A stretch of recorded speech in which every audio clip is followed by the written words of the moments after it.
Whisper of the Void is an atmospheric horror audio story about a caver and his dog who descend into a maze where the echo answers with a will of its own.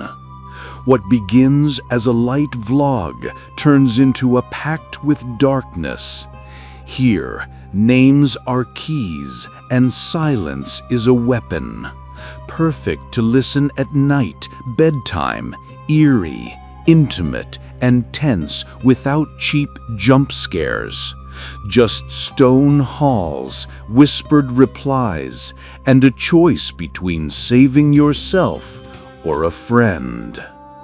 If you're searching for scary stories, creepypasta vibes, supernatural mystery, or a psychological thriller to listen online as an audiobook or podcast, this is for you. Stay for the cold flicker of hope and a final word the cave can't take back. Whisper of the Void. Chapter 1. Entry. The road ran so confidently into nothing you'd think the nothing had ordered it. A dusty dirt grade, and above it, sky, sheer haze. Alex Milton gave the Subaru a little gas. The car answered clearly, like a dog. On it, beside him, head on his knees, lay Scout, a black and white collie mix with eyes that said, "I hear what you don't, and I'm being polite by not mentioning it." In the back seat, the gear rattled, helmet with a headlamp, rope, a rack of nuts, 2 carabiners, knee pads, a GoPro on a strap. All right, content. Today, we're doing a light drop into the lungs of the earth. If you're watching this, it means I survived. Or YouTube now streams from the afterlife, in which case, sorry about the monetization. Scout did an eye roll without actually rolling her eyes. The pullout was empty. A couple of leaning posts. On one, a tin sign. Keep out, the second line scrubbed off by time. Alex clipped a whistle to his pack and strapped on a GPS beacon, one of those toys he bought to calm his mom. His mom never calmed. They found the hole where you'd expect it, not on the trail but off to the side, a dark mouth breathing cold. The cold was the right kind. The airstream pulled inward, which meant there was an exit somewhere. Caves breathe like animals. Alex smiled and clicked a carabiner for morale. Downstream with the airflow. Just a little. We're civilized. Scout padded to the edge, sniffed, pricked her ears. One ear lifted, the other on vacation. Dogs have a funny way of saying, "I feel it, but I'm not panicking." Alex patted her back. Heel. Stay close. If it gets scary, you're in charge of panicking quickly. They skidded down the scree. The beam turned the cave wall into a gray footstool and the floor into velvet. It smelled like a basement where someone was drying ropes. The first few meters, Alex dusted chalk dots onto the walls. Manners matter. He tied red flagging to nubs of rock. In a low crawl, he bumped his helmet on the ceiling. The bonk came back soft, like a slap into dough. Yeah, just how I like it. An inch shorter than me, like the cave knows my insecurities. Scout set her feet carefully, nails clicking on stone, tick-tick, steady and sure. Dogs have great navigation, nose plus intuition. Alex had a phone and the belief he was smarter than yesterday. That belief was more fragile. They heard the first echo about 10 minutes in, not just an hey or a boom, an answer. Alex, under his breath. Scout, heel. And somewhere ahead, after exactly 4 heartbeats, came heel.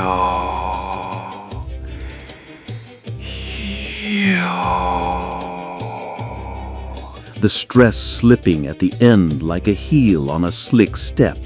You hear that? Scout lifted an ear. I hear everything. You like it? I don't. But we're adults. They went deeper. Corridors curled like thoughts that refused to straighten. His reminder chimed in his pocket. Water timer. Sip every 20 minutes. The chime came from another passage. Alex stopped. His smile changed shape. Well, you were a comedian. No, really, nice trick. Scout growled low at no one. The air pulled cool from the depths. That was good. The echo answered with minutia, mirrored the strap scrape, the carabiner's click, even the quiet Alex let slip in pauses. It came back the same, only with a breath between the words, like someone very tired, trying hard not to give themselves away. It's just physics. Big organ chamber, tight passages, resonance. Could be bats. Could be a radio that never surrendered to civilization. A radio would have been easier. Chapter 2: Inner Geography. The first real snag hit around the 20-minute mark. A rockfall had blocked the usual crawl. Not fresh, old, unstable. You could squeeze through, but you'd come out square. Alex chose the detour, a narrow slit on his side, elbow first. In passages like these, people learn a lot about themselves. For instance, how easily they trust voices. Hey, buddy. The voice was human, with a little smile on the bud. Alex froze. He'd watched a couple of Ranger Hart's videos on YouTube. Hart explained why caves have plenty of dangers without the mystique. Hart had a soft Texas drawl, a touch of honey on the vowels. This voice was trying to be that and missed the syrup. Heart?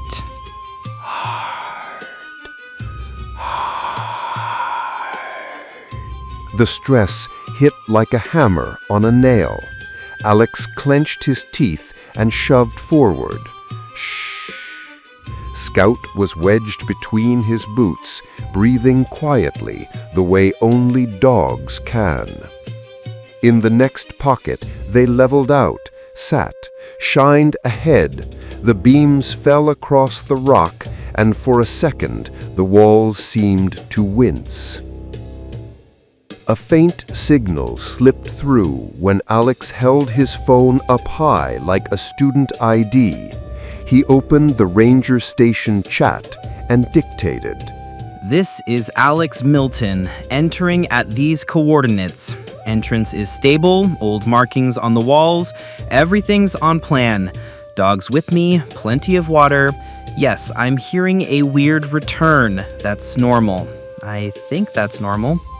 The send stalled at 30%, and 10 seconds later, Alex heard his own voice deliver that message. Only after, "That's normal," it added, "Come to me." Scout whimpered, thin and high. Alex pressed his fists into his knees. All right, Rule 1, talk less. Rule 2, if you talk, don't use names. Names. Shut up, I'm talking to me. Caves use petty tricks to push good people into bad choices. Next came the organ-like columns, an enormous chamber where sound lived like in a church. On the floor, streaks of soft clay, as if someone had drawn fingers through it. On the wall, old chalk dots. Alex touched one. The chalk collapsed like ash. Nearby, a loop of webbing, crushed into a knot.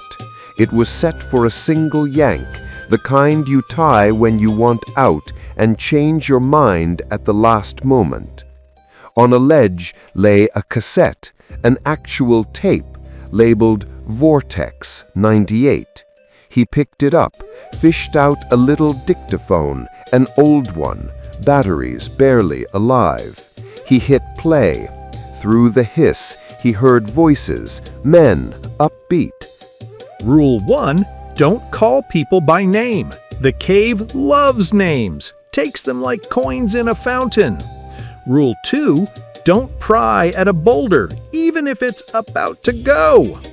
Rule 3, if you hear someone call you and it's your own voice, well, turn around and thank whoever invented you. They laughed, funny only to people in 1998. Scout shifted from paw to paw, peering into the dark.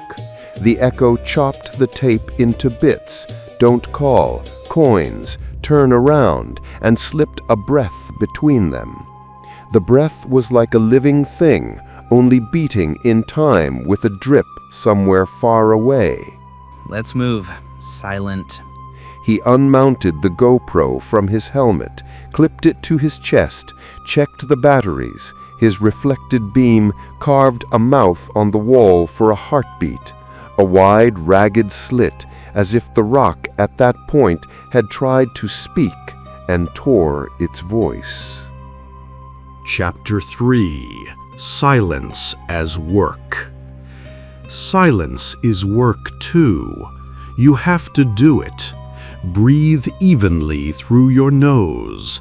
Match your step to the dog's rhythm. Don't scrape metal against the walls. Alex showed Scout the hand signals. Palm down, heel.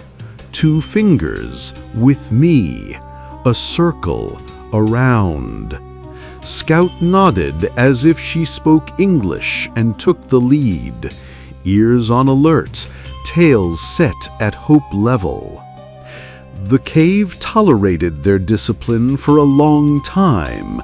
Then it tossed a pebble somewhere behind. The god of small reflexes woke up. Who's there? Alex nearly blurted, "Hey!" He clenched his teeth so hard a current ran from his ears into his neck. The echo thought for a couple of seconds and dropped a drip, so the sound felt like a footstep.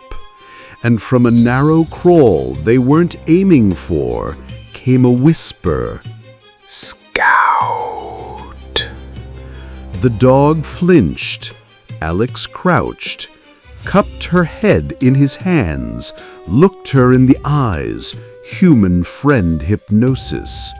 He felt warm breath in his palms. A dog's breath is like a battery. It warms the rescuer. We hold the line. We're doing great. Got it? Scout tilted her head. In the dark, the word scout came again, but the stress was wrong. Scout out. As if the cave were slowly learning foreign words and building itself little crutches of meaning. Out.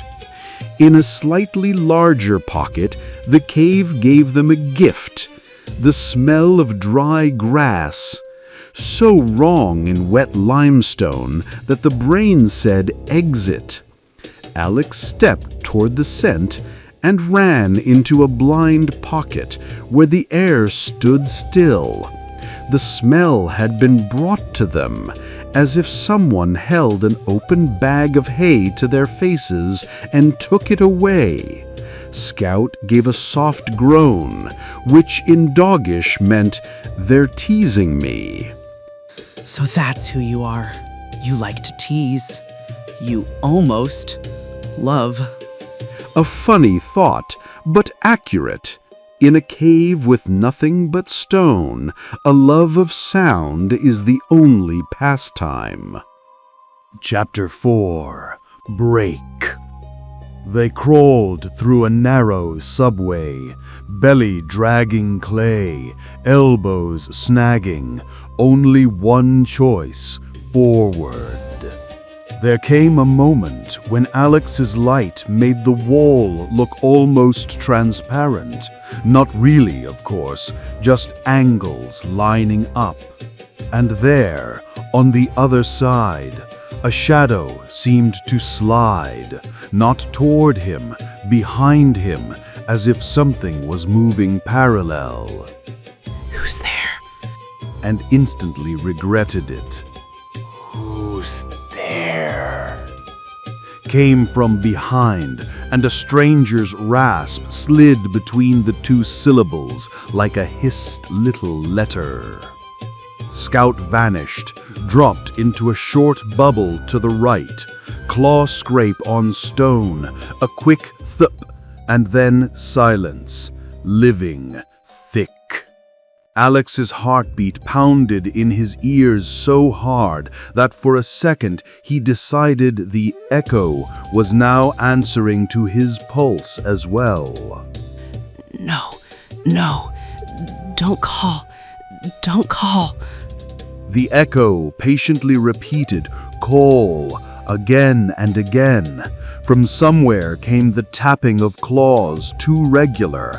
Tick, tick, tick, like an instrument's metronome. Dog claws don't tap like that. There's a living wobble in them. Alex suddenly understood the cave was learning by reward, figuring out which sound pulled him faster and making that sound in the right place. Like phone notifications, they ring exactly when you're tired. In one of the pockets, he found a thought that kept him from coming completely unglued. If the system wants him to speak, then its weakness is silence. If it feeds on names, then the price is somewhere nearby. He licked his lips, they turned to salt, and pulled a little speaker from his pack. He recorded on the voice memo, "Easy, breathe, I'm here," set it on a loop, and placed the speaker in another branching crawl. The cave, like any friendly creature, got interested in the new feeding. "I'm here."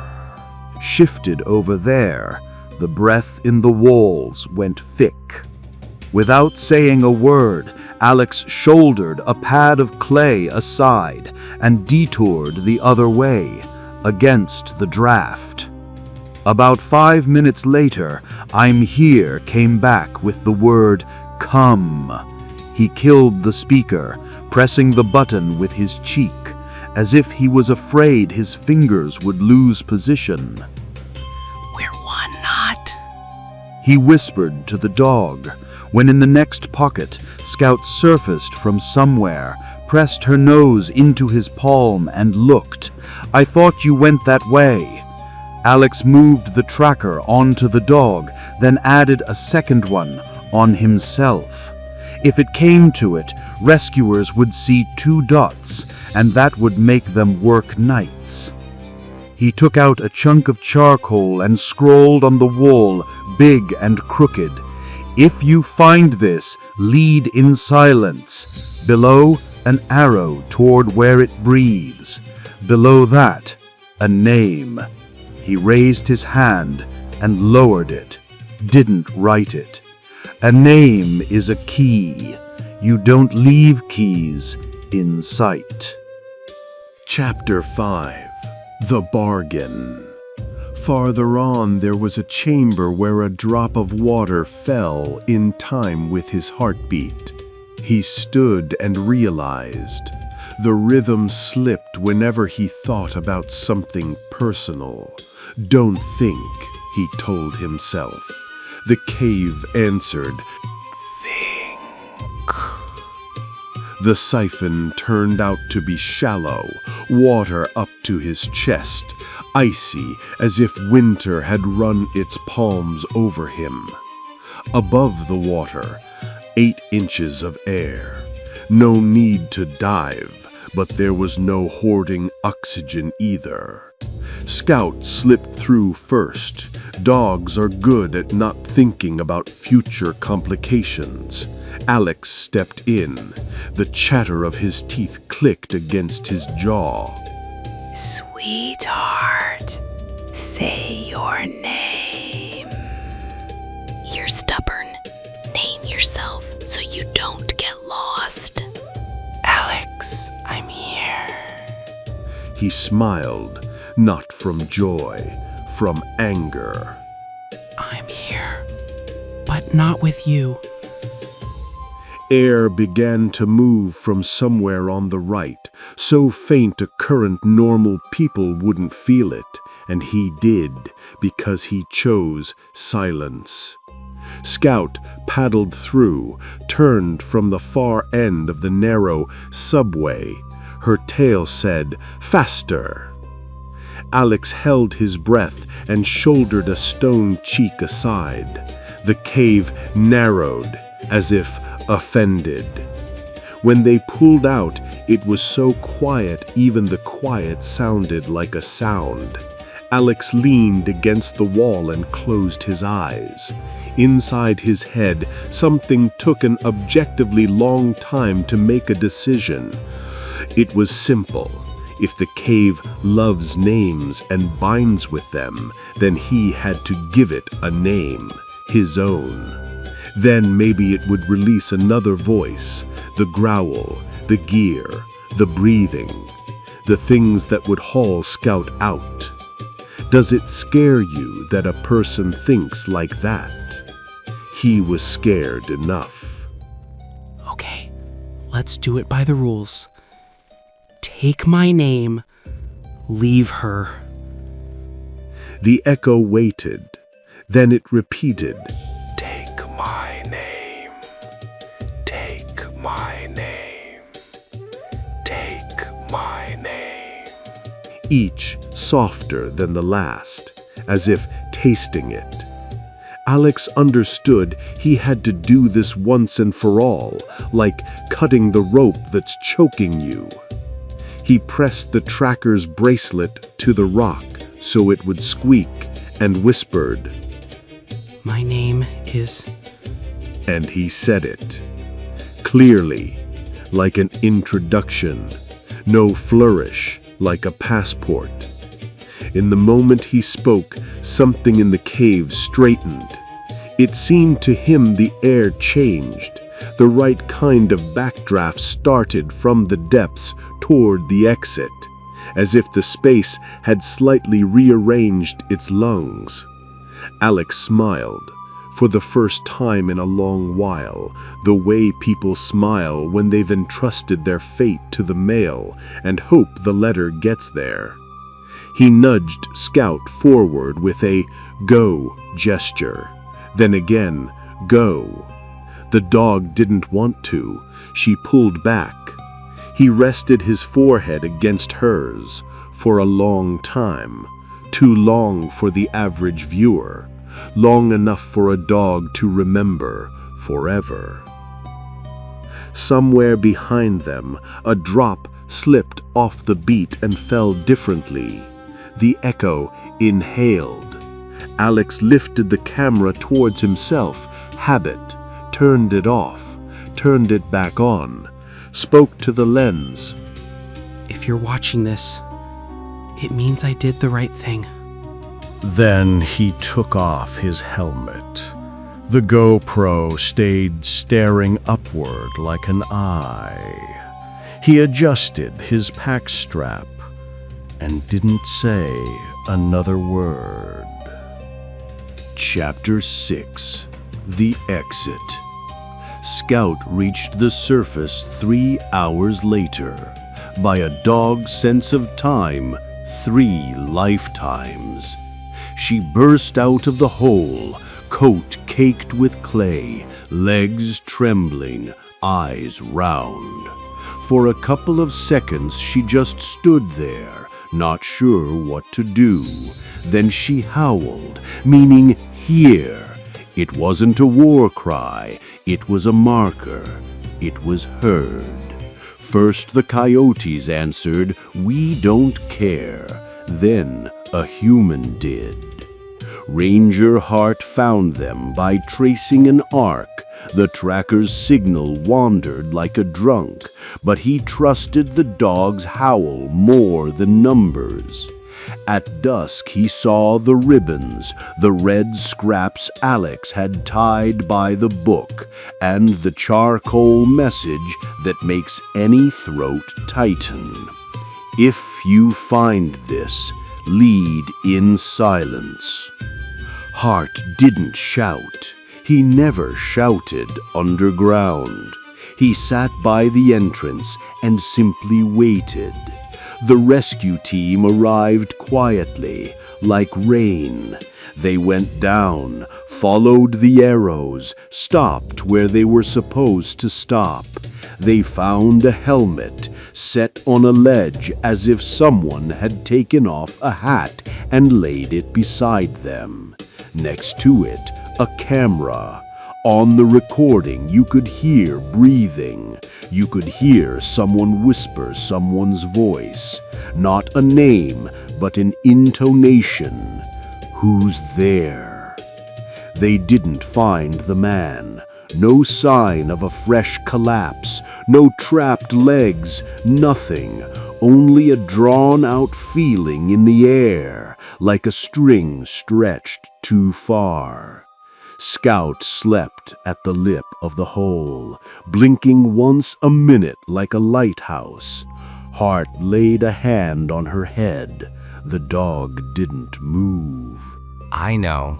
He did what he could. Now we'll do what we can.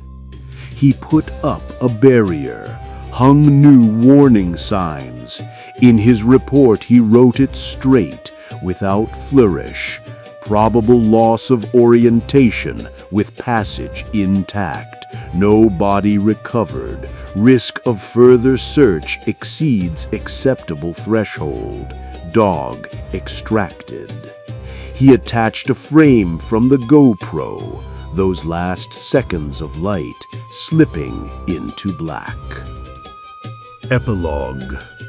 6 months later, in another part of the state, in another cave, a tourist with a trendy headlamp and a cap that said adventure stood in a dark corridor practicing his hello for his stories.